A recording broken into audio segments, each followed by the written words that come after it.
টাকা ফেলো টিকিট তোলো, এরকম একটা বিষয়। আপনার সাথে কি টিকিট বা আইপ্যাকের কোনো কি এরকম ঘটনা ছিল? অবশ্যই। আমি এতদিন মুখ খুলিনি। রেজু দত্ত, আমি গতকাল শোকজে রিপ্লাইতে এটা লিখেছিলাম, পাল্টিবাজ মাল। আজকে আমি বলছি আপনার ক্যামেরার সামনে। ইয়েস। সেটা হচ্ছে আইপ্যাকের কর্ণধার প্রতীক জৈন, তিনি তো দলটাকে চালাতেন শেষ দিকে। আমার মনে হয় মমতা দি, অভিষেক দানা, আইপ্যাক আর প্রতীক জৈনই তৃণমূল কংগ্রেস চালাতো।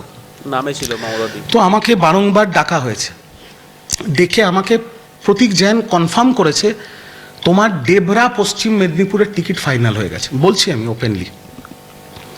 এবং এটাও বলছি তিনি আমার থেকে ডাইরেক্টলি কোনো টাকা পয়সা চাননি, মিথ্যে কথা আমি বলবো না। কিন্তু তার ঘরের বাইরে, তার পাশের ঘরে যে ভদ্রলোক বসতেন, তার নাম অর্জুন, পুরো নামটা আমি জানি না, অর্জুন বলেই পরিচিত, সে আমাকে বলেছিল টিকিট তো আপকা হো গিয়া হ্যায়, কনফার্ম করনে কে লিয়ে 50 লাখ, 50 লক্ষ টাকা, এইসব কোটিপটি আমি জানি না। আমি বাড়িতে এসে যখন বলি, তখন আমার বউ তার গয়না আমার হাতে তুলে দিয়েছিল।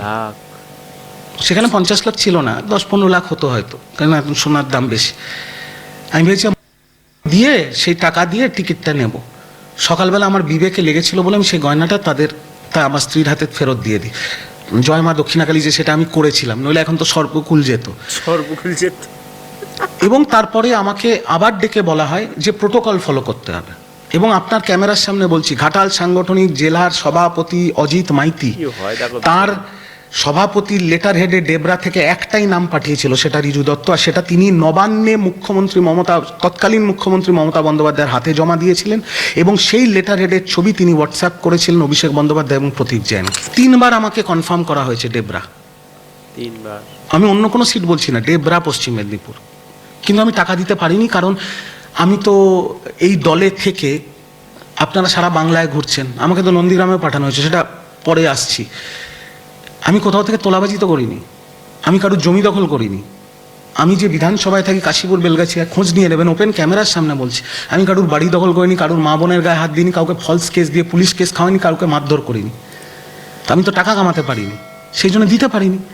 তারপরে দেখলাম 17ই মার্চ যখন নাম ডিক্লেয়ার হয়, তখন ডেবরায় রাজীব বন্দ্যোপাধ্যায়, তিনি দিয়েছেন কি দেননি আমি জানি না, কিন্তু আমি দেখলাম আমার নামটা আর হইল না, পার্টি প্রোটোকল ফলো করার পর। পার্টির প্রোটোকল ফলো করলেন, সবই তো ঠিক আছে, কিন্তু পার্টির প্রোটোকলে তো কোথাও টাকার গল্প থাকে না। তাহলে আইপ্যাকের বিরুদ্ধে বিভিন্ন সময় অভিযোগ উঠেছে, আমরা দেখলাম যে কে দিয়েছে কি দিয়েছে আমি জানি না। আমার ব্যক্তিগত গল্পটা আপনাকে বললাম, আমার থেকে ওই অর্জুন বলে ভদ্রলোক 50 লক্ষ টাকা চেয়েছিল। এবার সে এখন আমার নামে ডিফেমেশন কেস করতে পারে, কারণ এর তো কোনো প্রমাণ নেই, এটা তো মৌখিক কথা। অফিসে গোদরেজ ওয়াটার সাইডের ওদের যে আইপ্যাকের অফিস ছিল, আর প্রতীকের ঘরের ঠিক বাইরের অফিসটাতে উনি বসতেন, বাস্তব কথা বলছি। এবার কে দিয়েছে কারা দিয়েছে আমি জানি না, কত দিয়েছে তা সেটাও আমি জানি না। আমি আমার ব্যক্তিগত কথাটা বললাম। এই আইপ্যাক দলটাকে ভোগে পাঠিয়ে দিল, শেষ করে দিল দলটাকে। ওকে পাঠিয়ে দিয়েছে। যে আইপ্যাকের ছেলেগুলো, আপনাদের বলবো যদি আপনারা খুঁজে পান, যারা আইপ্যাকের কর্মী ছিল, আইপ্যাকের হয়ে কাজ করত, সেই ছেলেগুলোকে পেলে, যারা একটু ম্যানেজারিয়াল লেভেলে ছিল, তাদের ইন্টারভিউ নিন। কিছু কিছু কথা আছে, শুনলে মাথা ঘুরে যাবে আপনার। বলছে দাদা, ইডি রেড হওয়ার পর থেকে আমরা গ্রাউন্ড রিপোর্ট দিয়েছি আইপ্যাককে যে এই বিধানসভায় আমরা 10,000 মাইনাস। সেই রিপোর্ট যখন অভিষেক বন্দ্যোপাধ্যায় তৃণমূল কংগ্রেসকে জমা দেওয়া হচ্ছে আমাদের সামনে, তখন দেখানো হচ্ছে 20,000 প্লাস। বাপরে। আইপ্যাক স্যাবোটাজ করেছে তৃণমূল কংগ্রেসকে, নইলে ভোট মিটে গেল আর ডিরেক্টর ছাড়া পেয়ে গেল। কোনোদিন শুনেছেন পিএমএলএ কেসে লোয়ার কোর্টে বেল হয়, ইডির বেল হয়? শুনেছে কেউ স্বাধীন ভারতবর্ষের ইতিহাসে?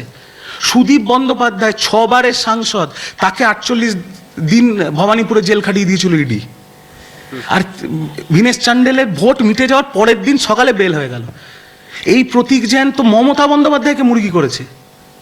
আমার মমতাদির জন্য কষ্ট হচ্ছে। মমতাদিকে এখন সুপ্রিম কোর্টে কেস লড়তে হবে যে মমতাদি গিয়ে ওই যে ইডি রেডের সময় জিনিসপত্র নিয়ে এসছে, মমতাদিকে শিখণ্ডী করে মমতাদির নামে এখন সুপ্রিম কোর্টে ইডি কেস চালাচ্ছে। জানি না আগামী দিনে কি হবে। প্রতীক পরিবারকে নিয়ে সেফ সাইড হয়ে গেছে। আর মমতাদি যে তথ্যগুলো নিয়ে বেরিয়েছিল, মমতাদি নিয়ে বেরোনোর পরে সেই তথ্যগুলো প্রতীক বিজেপিকে দিয়ে দিয়েছে, দায়িত্ব নিয়ে ভোগে পাঠিয়ে দিয়েছে।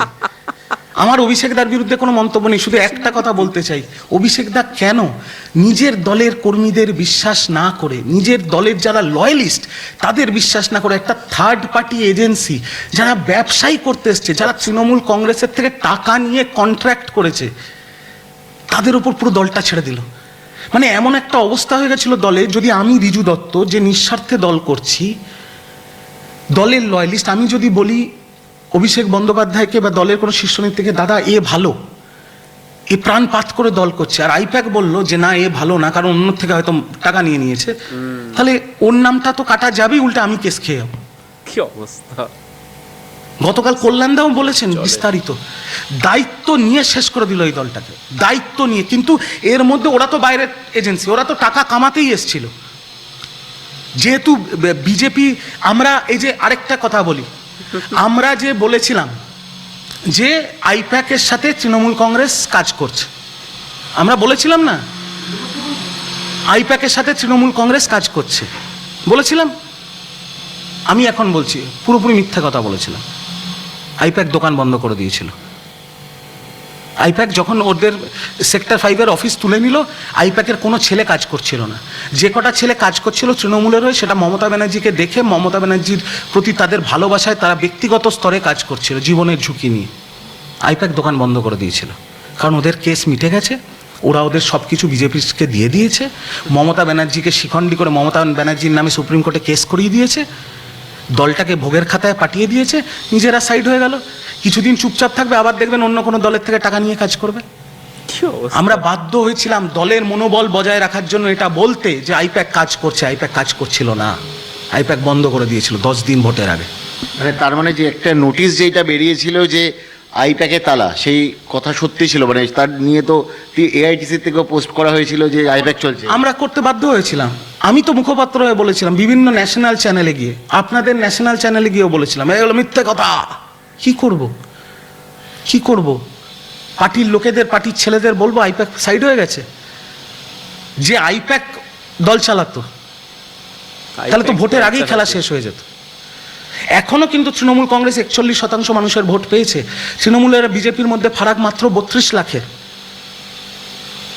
হিসেব অনেক কিছুই হতে পারে, কিন্তু এটাও বলছি, মানুষ, বাংলার মানুষ প্রতিষ্ঠানের বিরুদ্ধে রায় দিয়েছে, সেটা নিয়ে ন্যাকামি করে লাভ নেই। বাংলার মানুষ তৃণমূলের বিরুদ্ধে রায় দিয়েছে। আমি বলবো না মমতাদির বিরুদ্ধে, তৃণমূল কংগ্রেসের বিরুদ্ধে। তৃণমূল কংগ্রেসের লোয়ার লেভেল কাউন্সিলর, পঞ্চায়েত প্রধান, জেলা পরিষদ, এদের বিরুদ্ধে। অ্যাকচুয়ালি রিজু দত্ত যা বললো, রিজুদা মানে রিজু দত্ত একদম পারফেক্ট কথাই বলেছে। এবারে অ্যাকচুয়ালি এ কেন বলছে এখন, কারণ এখন তো এ আর পার্টিতে নেই, পার্টির থেকে বেরিয়ে গেছে, এই জন্য পার্টির যত গোপন কথা সেগুলো সব ফাঁস করে দিচ্ছে। একটা কথা ছিল না যে কালারে তোর গোপন কথা কইয়া দেব, তো সেরকম একটা ব্যাপার, ঠিক আছে? গোপন যত কথা সব কথাই বলে দিচ্ছে রিজু দত্ত, ঠিক আছে? রিজু দত্ত এখন চাইছে বিজেপিতে হয়তো আসার একটু ইচ্ছা আছে, এই জন্য অনেক খুব ঘেঁষাঘেঁষি করছে, বা এখন খুব সোশ্যাল মিডিয়াতে এখন দেখছি খুব চেঁচামেচি করছে। এর আগে তো আমরা দেখেছি বাপরে অ্যান্টি বিজেপি, বিজেপি নিয়ে কত বাজে কথা, এটা সেটা প্রচুর সমালোচনা করেছে। এখন আমরা দেখছি বিজেপিকে নিয়ে ভালো কথা বলছে, টিএমসি কে নিয়ে অনেক কুরুচিকর মন্তব্য, বাজে কথাই বলছে, কারণ দল পাল্টে গেছে, দল হেরে গেছে, এখন পাল্টিবাজ সব পাল্টি মেরে দিচ্ছে। পাল্টি তো মারবেই, ঠিক আছে ভাই, পাল্টি তো মারার কথা, কিন্তু যে কথাগুলো বলছে কথাগুলো সব পারফেক্ট কথা ছিল। সত্যি কথা বলতে আইপ্যাকই চালাতো, এই টিএমসি সরকারকে আইপ্যাক চালাতো। আইপ্যাকের দ্বারাই যত বড় বড় তারকা মানে তোর হিরোইন বা হিরো, এই মনে করুন দেব, শুভশ্রী, তারপরে রচনা ব্যানার্জি, মানে প্রচুর ভাই, নাম বলে শেষ করতে পারবো না, ঠিক আছে? তারপরে লাগাও সায়নী, এই যত মাল আছে, ঠিক আছে, এই মাছের পেটিওয়ালা জিনিস যত আসতো, ঠিক আছে, এই সব কিন্তু আইপ্যাকের দ্বারাই। মানে আইপ্যাক মানে ফিজিক্যালি, মেন্টালিটি মানে কি বানিয়ে দিত সবসময়। দিদিকে বলে দিত, দিদি যত বেশি সেলিব্রিটিকে নিয়ে আসতে পারবে তোমার দল কিন্তু টিকে যাবে। মানুষ সেলিব্রিটি থেকে ভোট দেবে, আপনার দল ভাঁড়মে যায় যাকে, মানুষ দেখবে কোথায় দেব দাঁড়িয়েছে, দেবদাকে ভোট দাও। এখানে কোথায় কে দাঁড়িয়েছে, আরে তো লাগাও সায়নী, আরে সায়নী দাও, সঙ্গে সঙ্গে সায়নীর একদম মাছের পেটিতে চেপে দাও, ঠিক আছে? এইভাবে দিয়ে আর কি আইপ্যাক শেষ করে দিয়েছে এই দলটাকে। সত্যি কথা বলতে আইপ্যাক ফার্স্ট এবং আইপ্যাক লাস্ট এইটাই ছিল এদের শেষ করার, ঠিক আছে। টিএমসি দল, আমি এখনো বলবো না টিএমসি দল খারাপ, কিন্তু দলের যত কার্যকর্তা সব খারাপ, তার মানে দলই খারাপ, ঠিক আছে। তো এটা আমি ডাইরেক্টলি বললাম না, ইনডাইরেক্টলি বললাম। তো এটা ওটা ব্যাপার, এর মাল সব লোচা মাল, সব লোচা, সব ঝোলা, এরা সব ফালতু, ঠিক আছে। টিএমসি মানে দলটাই বাজে, টিএমসির যত কার্যকর্তা লোয়ার লেভেল আপার লেভেল যা ছিল সব দোগলা মাল, সব দোগলা মাল, সব মানে খাবি মাল, 40 লাখ 50 লাখ কোটির গল্প সব, ঠিক আছে। মানে সব খাওয়াখাওয়ি ব্যাপার, ঠিক আছে। কে কত খেতে পারে, কে কত ঝাড়তে পারে, এই একটা ব্যাপার ছিল টিএমসিতে। তো এই ঝাড়াঝাড়ি খাওয়াখাবির ভিতরেই বাংলার মানুষ বুঝে গেছে যে ভাই না, আর ঝাড়াঝাড়ি খাওয়াখাবি চলবে না, এবারে এদেরকে সাইড করতে হবে, এদেরকে হটাতে হবে। তাই বাংলার মানুষ তারা নির্বাচন করেছে, বাংলার মানুষ ভোট দিয়েছে, দিয়ে একদম সব মালগুলোকে গ্যারেজ করে দিয়েছে, সাইড করে দিয়েছে, ঠিক আছে। তো এই রিজুর মতো আরো অনেক মানুষ আছে যারা কিনা হয়তো দেখবে পরবর্তী সময় আসবে সোশ্যাল মিডিয়াতে বা নিউজ রিপোর্টারদের সামনে আসবে এবং তারা এক্সপোজ করবে যে এই হতো দলের মধ্যে, এই খাওয়াখাওয়ি ব্যাপার ছিল, এত কোটির গল্প ছিল, এত লাখের গল্প ছিল, সেই গল্পগুলো সব বেমানান, ঠিক আছে। এই রিজু যদি টাকা দিয়ে যদি লড়তো, যদি 50 লাখ দিয়ে যদি সে যদি আজকে লড়তো, তাহলে বেটা তো ভোগ মে গেয়া, ঠিক আছে। মানে এর টাকা সব শেষ হয়ে যেত, ঠিক আছে, কারণ হেরে গেছে।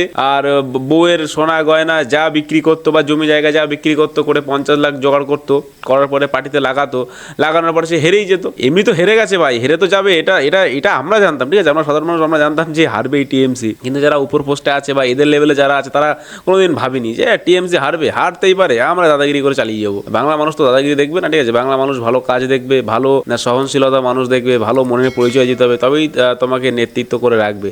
দাদাগিরি করবে, চোর চিটিংবাজি জোচ্চুরি বাটপাড়ি, লোককে হুমকি দেবে, লোক কি সেটা কি বিচার করবে?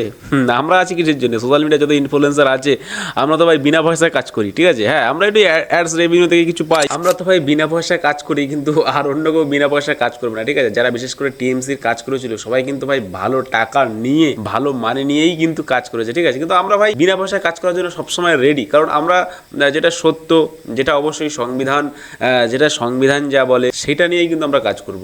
আমরা সবসময় সত্যের পথে লড়ব, সত্যটাকেই প্রমাণ করব, ঠিক আছে। আমরা ভাই পয়সা নিয়ে, আইপ্যাকের মতো টাকা পয়সা নিয়ে বা আইপ্যাকের যেসব হয়ে মালগুলো কাজ করতো ওরকম মাল আমরা না, ঠিক আছে। আমরা ভাই অবশ্যই সনাতনী, এবং আমরা সনাতন ধর্ম রক্ষা করার জন্যে বা সনাতন ধর্ম সম্প্রচারের জন্যে যেটা শ্রী চৈতন্যদেব মহাপ্রভু করেছিল, সনাতন ধর্মটাকে মানুষের কাছে পৌঁছে দেওয়ার জন্যে আমরা ভাই সবসময় লড়াই করবো, ঠিক আছে। এটা বিনা পয়সায় আমরা করি, এটা হচ্ছে আমাদের ধর্ম আমাদেরকে শেখায় যে আমাদের ধর্মটা কত ভালো, সেটা মানুষের কাছে জানানো বা মানুষকে দেখানো বা মানুষকে বলা। তো যাই হোক বন্ধুরা, এই সমস্ত অনেক মালগুলো আসবে, আমাদের দেশকে নষ্ট করবে, আমাদের সমাজকে নষ্ট করবে, আমাদের পশ্চিমবঙ্গকে নষ্ট করবে, আবার ঠিক হয়ে যাবে, অবশ্যই ঠিক হয়ে যাবে। আমাদের বাংলার মুখ্যমন্ত্রী যেহেতু শুভেন্দু অধিকারী হয়ে গেছে, তো সেক্ষেত্রে আমাদের কোনো চাপ নেই, ঠিক আছে। আর আপনাদের কোনো চাপ নেই, এই সমস্ত মালগুলোদের একটুখানি চাপ নিতে হবে, হালকা করে মুতে গিয়ে আর শুতে হবে, কিন্তু আমাদের কোনো চাপ নেই, ঠিক আছে। আমরা একদম মানে আমরা ভাই যেমন আছি তেমনই থাকবো। আর অবশ্যই আগামী দিন আরও ভালো কিছু হতে চলেছে আমাদের পশ্চিমবঙ্গের বুকে। আজকে ভিডিও এই পর্যন্ত। ভিডিওটি ভালো লাগে অবশ্যই লাইক করবে, চ্যানেল সাবস্ক্রাইব করবে। দেখা একটা পরবর্তী ভিডিওতে, তখন ভালো থাকবেন, নিজেদের খেয়াল রাখবেন, বাংলা থাকলে বাংলাকে ভালোবাসবেন, অবশ্যই মন থেকে বলে যাবেন ভারত মাতা কি জয়।